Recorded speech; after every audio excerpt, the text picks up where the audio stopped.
So, sa Facebook and web, for the content, sa web version, halos lahat ng features ay nandyan. Pwede kang mag-post, mag-upload ng pictures at videos, gumawa ng page at groups, at mag-manage ng ads. So, ibig sabihin, mas kompleto ito kaysa sa mobile app.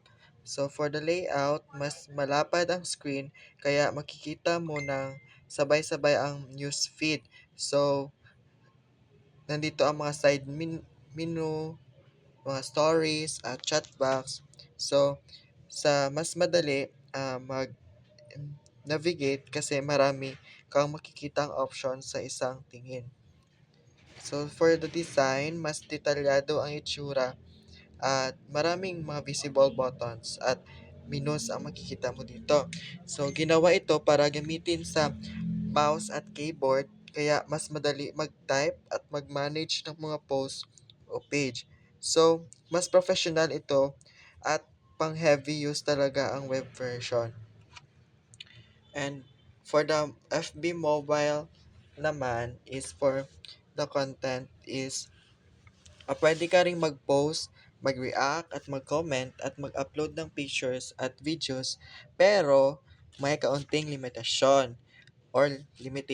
Kaya nang sa page management at ads tools na siya. May limitation ang naa sa page management at ad tools. So mas basic lang, good for everyday use ang mobile ang Facebook sa mobile. So for the layout, dahil maliit ang screen, isang column lang ang post at kailangan mong mag-scroll pababa para makita lahat. Kung gusto mong pumunta sa ibang section, kailangan mong i-tap ang menu. So, mas simple at diretsyo pang madaling gamit. For the design, mas simple ang design at malaki ang icons at buttons para madali pindutin sa touchscreen. So, ginawa para mabilis gamitin kahit saan and kahit on the go ka.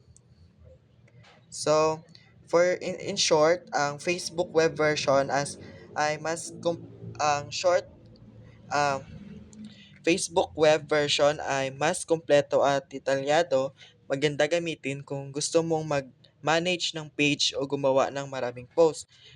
For the Facebook mobile app naman ay mas simple siya at mabilis gamitin, perfect para sa mga daily browsing o kapag gusto mo lang mag-scroll at mag-react kahit nasaan ka. Mao lang to.